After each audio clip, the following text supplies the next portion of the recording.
It's Platt, and today we have a little breakfast. That's next to Platt's Beer of the Week.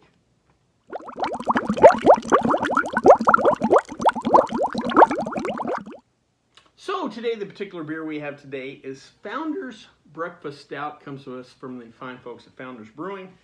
Real quick, a little background to Founders. Founders was founded by Mike Stevens and Dave Engberg. They were college buddies, home brewing enthusiasts, and like a lot of college kids who get into home brewing, they want to start their own brewery and, more importantly, not work for the man, which I can understand. After college, they formed the John Parnell Brewing Company in 1996. Now, that name obviously did not stick around for long.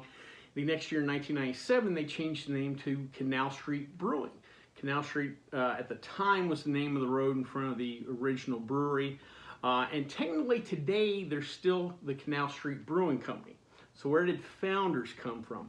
Well, apparently one of their first beers was Founders Pale Ale. The Founders was in reference, I believe, either the city founders or the Grand Rapids, the town, had at one time some breweries back in the 1800s, and it might have been in reference to some of the founding brewers of the area. But the way they did the labeling was Founders was in big font and everything else was smaller. So everybody just not only referred to the beer as Founders, but also the brewery as Founders, and it just kind of stuck.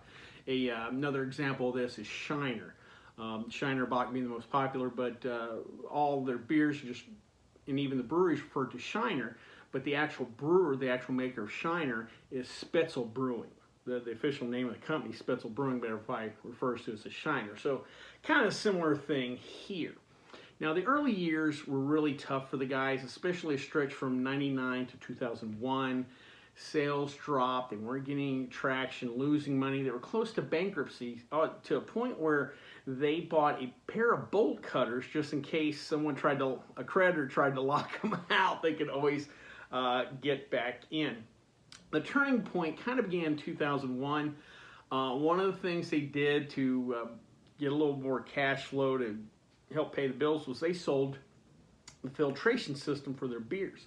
They decided they needed the cash, but also they were going to start producing unfiltered beers, and that they were going to start if they were going to go broke, they were going to start producing their own style of beer, doing kind of their own thing instead of kind of chasing trends. The next year, the turnaround kind of began. First, they brought in a gentleman named Jeremy Kosmiski, who ended up being the head brewer today. He was brought on. Also that year, they released Dirty Bastard. This is a big malty beer and kind of a indicator of things to come for the brewery. In 2003, they start to get traction. Sales start to pick up. Also that year, they started bottling some of their bourbon barrel aged beers and selling those out in the marketplace. Now, things really take off in 2004. That year, KBS, Kentucky Breakfast Stout, was named the second best beer in the world by Beer Advocate. Now, at the time, they only had 13 employees. Again, they're just trying to keep the door open, but something like that was really huge for the brewery. 3 years later, in 2007, they had started to grow so much they had to move to their current location now that they'd outgrown the original brewery. Of course, the ball kept rolling. In 2010, Rate Beer ranked them the fourth best brewery in the world. By that point, they're up to 71 employees. Things are really rolling.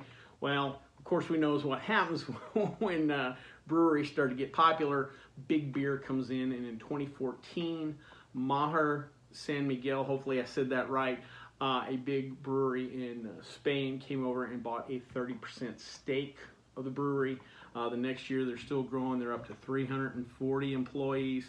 And eventually in 2019, San Miguel came back and bought another 60%, basically bought nearly the whole thing. Today, Mike and Dave own each about 5%, so 10% of the brewery still with the original owners. Everything else is San Miguel. But Mike and Dave are still running the brewery, still in charge, still there for the kind of day-to-day operations. Real quick, let's talk about some of their other beers. Of course, first and foremost, we're going to talk about KBS, Kentucky Breakfast Stout. This is a big beer, 12% ABV. Imperial Stout. This has been ranked several times as the best beer in the world. 100 on Beer Advocate some years. They normally release it in April, and it's a much anticipated release. A lot of times it's sold the minute it's hit the shelf. Next is Dirty Bastard, 8.5% ABV. This is a Scottish ale. Nice big malty beer. You know I love them. Again, its release early on was kind of an indicator of what was coming from the brewery. Third is an interesting beer, Centennial IPA, 7.2% ABV. The story of this beer is kind of cool. Supposedly about 20 years or so, Jeremy, now the head brewer, was telling a story where a buddy was looking for a keg of IPA for a birthday party. And Jeremy said, well, hey, I work at a brewery. I can cut you a deal on a keg. And the friend turned it down. And Jeremy realized, all right, we're not doing something right. If somebody's going to turn down that kind of deal, we need to reformulate that beer. And they went back in and really worked on their IPA, and Centennial IPA is what came out of that effort. Finally, a Solid Gold, 4.5% ABV, straightforward American lager. It's their regular guy beer. I've talked about this with several breweries. And even a brewery like Founders is producing these world-renowned beers and top-ranked beers and big bourbon barrel-aged stuff, however, realizes the necessity for a regular guy beer, especially, you know, in the Midwest, Michigan. It just makes a lot of sense. Well, before we have our breakfast, let's check out the stats.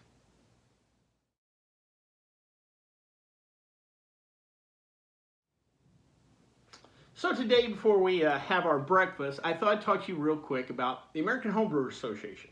I used to be a member, and I recently renewed my membership. I was at a local homebrew shop, and the guy behind the counter kind of gave me the sales pitch and told me, well, hey, you know, we can give you discounts. And I thought, well, I might be spending a little money here, so it might work out for me. So I renewed my membership. The American Homebrewers Association, great. If you're into homebrewing, and if you've watched the channel enough knows, I used to do a lot of, you know, some home brewing videos, especially kit beer, stuff like that. Kind of need to get back to it. Anyway, it's real great magazine for even the hardcore home brewers, but even the new guys. Not every recipe in here is all grain. They have some extract recipes. Also, if you're into cider or mead making, they have a website with some videos, presentations on techniques, stuff like that.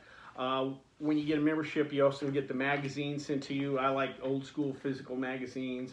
Just a ton of great recipes, articles. Also, too, you'll get some product advertisement that you don't normally see in mainstream press for different things like brewing systems, filtration systems, what have you. But if you're going to get into home brewing and really want to learn more, however, it's really great. They have an annual homebrew con. I haven't made it, but that is going on the bucket list. We definitely need to hit that sometime. But if you're interested, AmericanHomebrewAssociation.org, I think, is the website. And if I remember, I'll try to leave the link down below. All right, well, enough about that. Let's have some breakfast.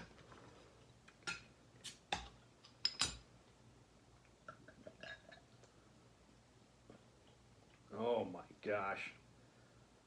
I think that's darker than the oil I have in my car. Oh, that is nice and dark and thick. Nice, almost finger of dark khaki head. Oh my gosh, that malt is just right up the schnoz. Let's give her a try. Ooh. I'm glad I'm sitting down. That's good. That's big, malty, sweetness, chocolate, just getting right after your taste buds. Oh man, that is nice.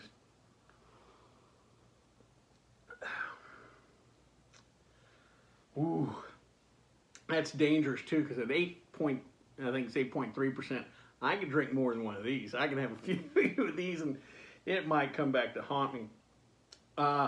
What I like about the finish too is I start to pick up, you know, when you more in like barley wines, but these really big dark beers, you start to pick up some of those dark fruits, some warmer notes, some leather. It's almost what you get sometimes from drinking like a real good cognac, you know, after dinner kind of drink, and then there's a little bit of warm, you know, similar warming feel, you know, that you get from the alcohol and whatever. Just a really excellent dark complex. There's complexity to this. Now I'm not getting as much. I'm not getting as much the more astringent espresso type dark malts. This on the sweeter side, but it works. It's not candy sweet. This is this is good. This is real good.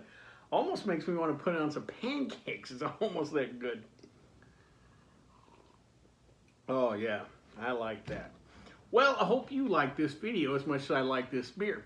If you do, please like the video. Also, please like the video. I'm sorry I blanked out. Please like the video because it lets YouTube know we're putting out good content. If you have any questions, comments, concerns, please leave them in the comment section, or you can always contact me on the Twitter page. Till next time, bottoms up.